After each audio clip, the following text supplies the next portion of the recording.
Press freedom in Ghana. It has been the subject for the past week.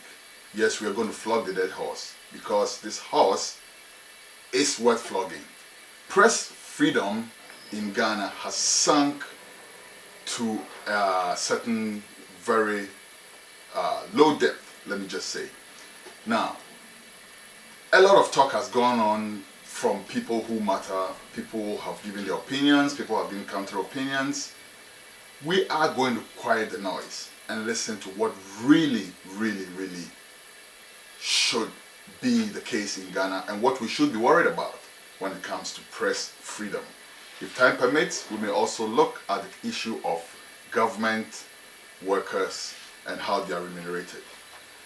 I have on the line right now, joining me via Zoom from Baako College, a fellow of the C. I'll let him do the introduction himself because you know what, I'll be honest with you, I'm a bit confused about whether I should call him doctor or professor.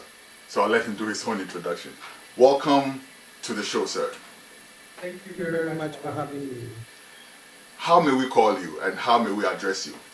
Yes, so you can address me as Dr. Osae Kwapong, political scientist and fellow with Center for Democratic Development in Ghana. Thank you very much for making time with us. Now let's get straight into brass tacks, doctor. So, what actually goes into determining press freedom? So, if you look at the Reporters Without Borders Press Freedom Index, they have a number of categories that they look at. So they have what is called the political context, and then they have the economic context, then they have the socio-cultural context, and then they have the legislative context, and then they have the safety context or safety and security. Each of those categories have a number of questions that they are trying to look at to gauge the extent to which the absence or the presence of it creates an atmosphere that either promotes and enhances the work that media persons and journalists do or stifles the work that media persons and journalists do. So if you look at the political context, for example, it talks about things like, does the media represent different points of view? Are there coordinated sort of discreditation of media persons from political groups? And then, does media have access to public information, for example? Then when it talks about the economic context, it pursues questions like, well, at the core of the economic context is the issue of what is the nature of the economic incentives that exist, to the point where does it enhance the work that journalists do and do it independently, or does it result in barriers? So for example, it looks at the distribution of advertising revenue, for example, right? That does the search for advertising revenue sometimes make it difficult for media persons to report the news independently? There are also things like, are there financially stable models that media stations can actually remain independent and survive? And then it looks at incentives for journalists, things like that. The sociocultural context looks at gender-sensitive reporting, ethnicity-sensitive reporting. The legislative context is also key because then it looks at what kinds of laws exist within a country's context that guarantees press freedom, media freedom. It ensures that we don't harass journalists and media persons, things like that. The safety and security issues then looks at things like arbitrary arrest of media persons and journalists, seizing of equipment, any killings, any threats to their person. So that's what the index tries to capture. So looking at the very last point that you raised, it looks as if that's what most people are most worried about, including myself. Because when it comes to advertising revenue and all of that, we know how Ghana runs. If one media house doesn't get the advertising, they may find some other means of keeping their heads above the water. However, when we're looking at the very safety of journalists, the hair's on everybody's next raised, doesn't it, Doctor? Please say that again. When it comes to the last point you raised, you're now saying that we can look at all the other points you've raised and they are all valid, but they are not as, to me, as dire as the very safety of the journalists themselves. When it comes to arbitrary arrests and threats on their lives and their families and stuff like that, that's where most people are focused on, and I think rightfully so. And I totally agree with you on that, right? That even, let's say, even if within the legislative context, right, that, I mean, if you look at our constitution, it guarantees basic freedoms for the media, the way they do their work. We have laws on the books about access to information. We always call the media the fourth estate. We expect that they would shine light on the actions or inactions of government. We expect them to report the truth without fear or favor, fearlessly, independently, right? So if your ability to do all of this hinges on how safe the environment is for you to be able to do that. So I agree with you. If the environment is not safe for the journalist, then everything no matter else how much falls out of place. Right, no matter how much you guarantee these freedoms, that the safety and security of the media person or the journalist is always very true. So let's zero in on the report itself and what is making everybody so alarmed. 30 places down the line, 30 points, 30 places down. Is that even possible, Doctor? Yes, it is. So if you look at our scores from last year, now there was, and I've said this on other platforms as well, and I'm sure you've also heard the argument about the change in methodology, right? But that changing, because in the between 2013 and 2021, they used a particular methodology in terms of the number of categories that they examined.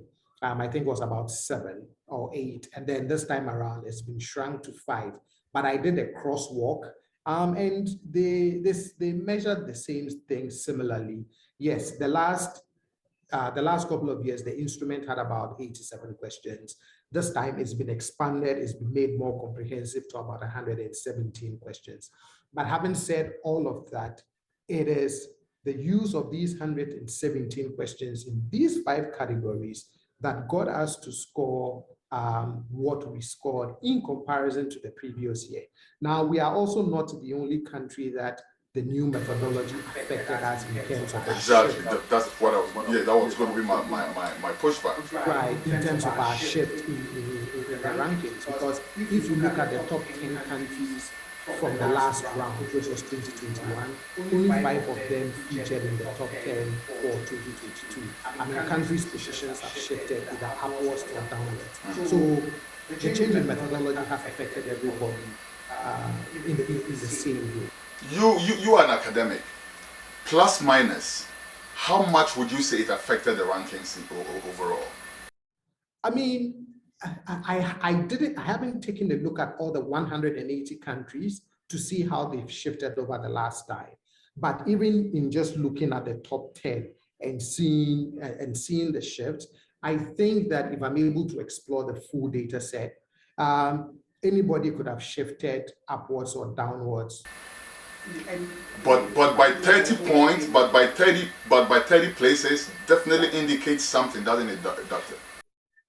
Right, but by 30 places, though, it does indicate that there is something fundamentally concerning about the nature of the environment in which your media persons and your journalists are working. Okay. Look, I've even said that even if we don't compare our results from 2022 to 2021, because we want to argue that there's a slight change in methodology. As a baseline report, it's not a good starting point for us, because traditionally we've been performing well on these indices. Now, let's look at happenings in Ghana, right, and see if we can draw a correlation between them and the sudden dip. Journalists being arrested arbitrarily for speaking on air in a style that some of our kids are not even familiar with. We probably saw, that type of style, but some, let me just say that in a very unorthodox way, journalists are arrested and all kinds of things. We've heard of journalists who've been actually killed. We've heard of people who've been fired from their jobs, people who've been threatened, the tax system being used as a weapon.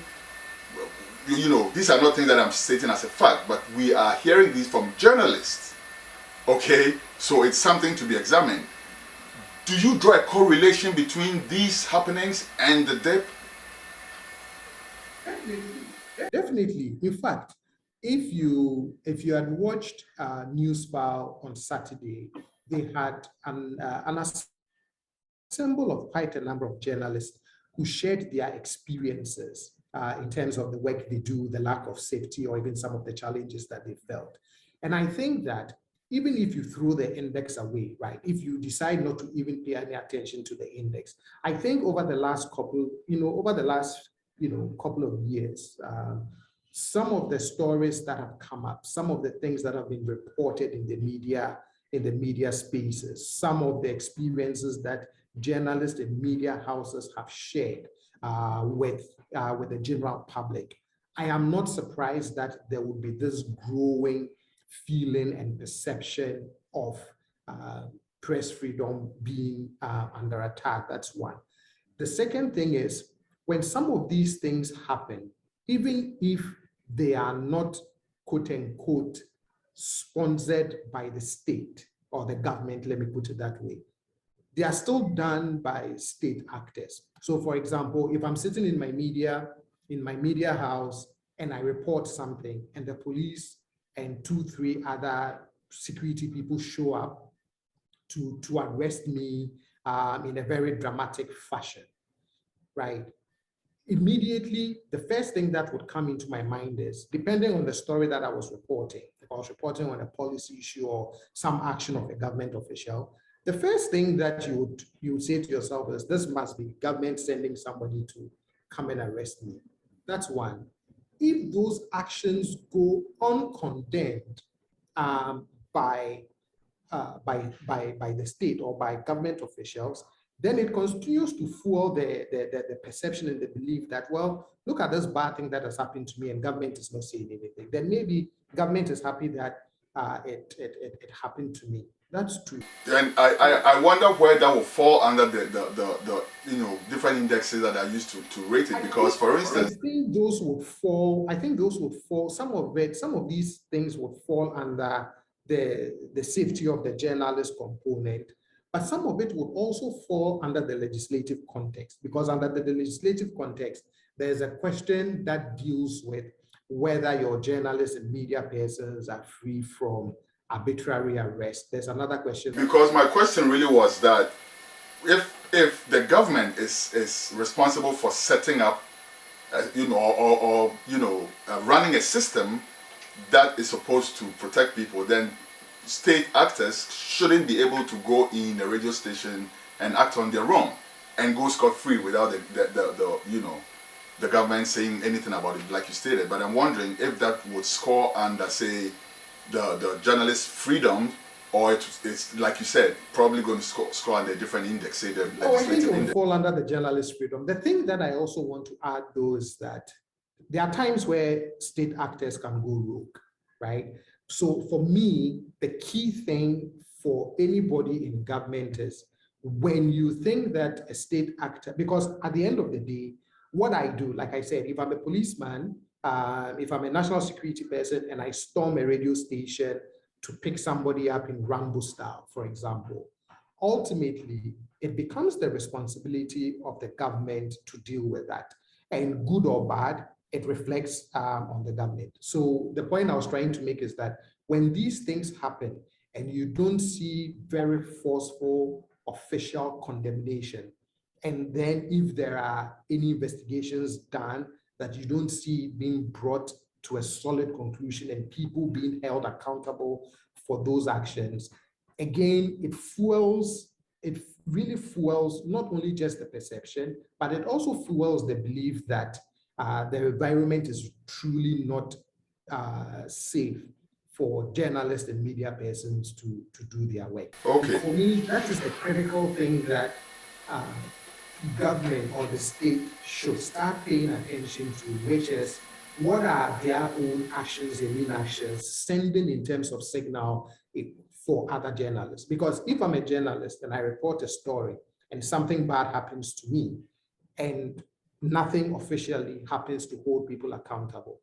then my colleague journalist, even if they say they have press freedom, will become very apprehensive because they're going to say, do I really want to report this story? Because when John tried to do it, look at what happened to him. Yeah, okay. Maybe I should be careful. All right, Doc. So now let's look at some data. Let's look at and compare. Let's look at and compare some data.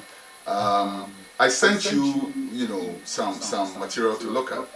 And I just, I'm a very layman at these type of things, right? But it's obvious to everybody when you look at these things, and that is why I wanted to have this particular, discussion with you on this aspect of it. We look at 2010, right? We're looking at the heat map. First of all, is that credible data? Is that a credible source? Would you endorse the source is coming from? Which source? Which one? The heat map I sent you. Yes. Okay, all right. So now we look at 2010, right? And in 2010, we know what, the government, the evolution of the government at the time. And we were, we were orange, a little bit of heat, spill over from the revolutionary days or whatever. And then we started turning yellow. I, as a journalist, used to get acclaim when I went among my fellow international journalists because they called us the beacon of press freedom in Africa, for instance, and all of that. Now we look at the data in 2016 and it looks different. We look at the data right now when we did 30 points and it's in a danger zone. We're almost going in the red zone. Your reaction, Doctor? Right. And so again, when you see those shifting trends, right? When it turns yellow or when it starts turning into red and much darker red, then those, again, as I said, they raise very serious questions about the environment in which the journalists and the media persons in your country are trying to do their work. And for me, anybody sitting back and looking at these things should be very concerned. I don't think the attitude should be dismissive of it. Yes, like I said, the constitutional guarantees are there. Everybody can see the quote unquote flourishing of the media space in terms of the number of radio stations we have, the number of TV stations we have, the number of stories that journalists are doing day in and day out, the number of stories that journalists are sharing in social media spaces, et cetera, et cetera. So we all can see that. So the question that I have asked a colleague, who happens to be associated with particularly this current government is, against the backdrop of that, why is there this growing perception of intolerance, an attack on press freedom and on media rights? Doctor, but you also know that this government is responsible for shutting down a whopping number of radio stations also. Right. So there has to definitely be actions and inactions on the part of government that is creating this, not just this perception, but it's also creating this feeling that we really can't do our work the way we really want to do our work. And for me, that is the key point of reflection for people who are in government, right? They really need to ask themselves, why are people perceiving us the way they are perceiving us, or why are media persons and citizens feeling like the media is not free to do what they're doing? There has to be something that triggers then to be able to finally sit down and say, there must be something we are doing or not doing that is fueling this feeling and this perception. Okay. So we have very little time left, but I'm still trying to squeeze in these questions because I think they are very important.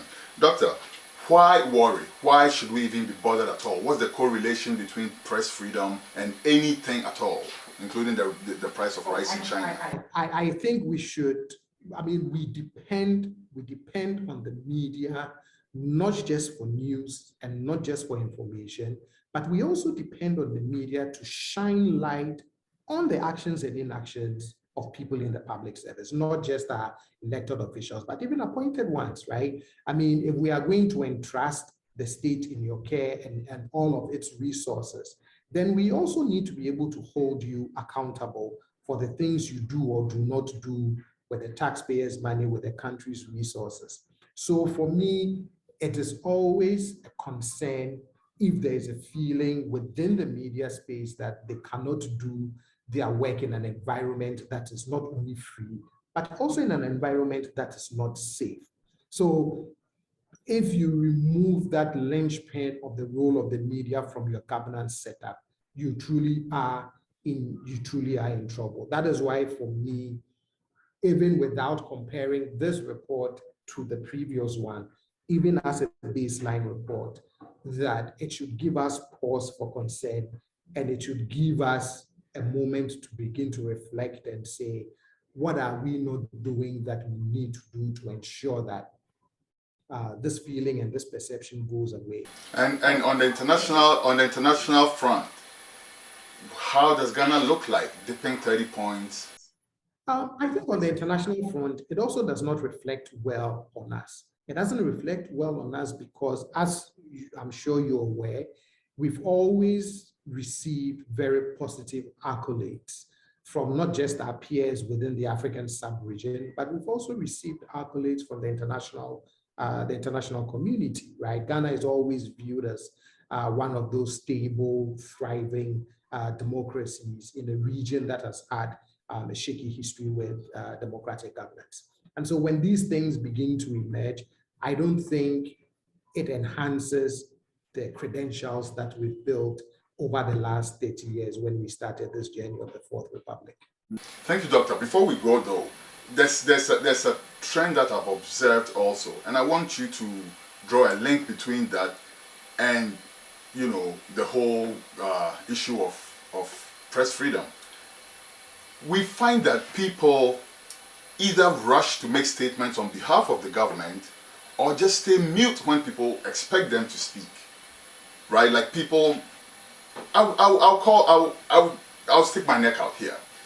The president of the Ghana Journalists Association, Afile Money, was on the show you spoke about, Doctor, and he was shockingly making points that veered away from what his colleagues were really concerned about, i.e. their safety. He started talking about things like remuneration and all of that. Yeah, those are valid points. But really and truly, journalists are scared. And it's not just journalists, Doctor. Some of your colleagues, academics, think tanks, people who know what time it is, who have to tell us the truth. And here again, I'll name another person, Dr. Kwesi came and poo-pooed all over the report. Your response to that, Doctor? Well, people do things for different reasons.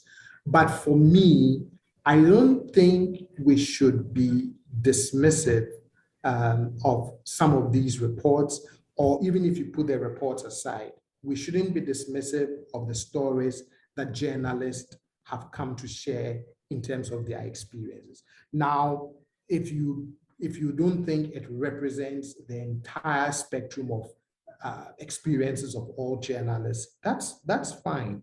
But for me, when you have a number of particularly high-profile journalists or high-profile media houses recounting certain negative experiences they've had because they were trying to do their work, then I think we ought to pay attention very carefully. And so whether it's the association that is supposed to represent the interest and protect the interests of these journalists, taking them seriously, or others, I think for me, I never dismiss any of these things when they are reported, particularly in terms of these reports and these indices. I always look at them and I say, what can we learn from this? What is this signaling to us that we need to do differently about the way we behave around certain key things? And for me, that is something that we have to take very seriously, because one report after the other seems to be converging around the same thing. I mean, before this report, there was the human rights report as well. So you're seeing certain similar things being hit on. And for me, that is where I say to myself, it's time for us to really reflect on what these reports are trying to tell us. Thank you so much, Doctor. And to be very charitable to Dr. Ening, I do agree that we don't need anybody to tell us what is happening. But then, if what is happening is what somebody is telling us, we should be decent enough to admit that that's what's happening. Thank you so much, Dr. John Osae Kwapong. It's been a very eye-opening discussion, and I know that we will be coming back to you for much more, because we couldn't fit in that subject, that we wanted to discuss, government remunerations, and then there are a few more topics that we would like your erudite opinion on. So thank you very much for making time for us today. Thank you. And we will be calling on you again, like I said. Thank you, viewers, for watching. My name is Kwesi, a son Baako. This is GhMixMixx. I come in peace. I come not to please. I'll see you next episode. Have a wonderful time. Bye.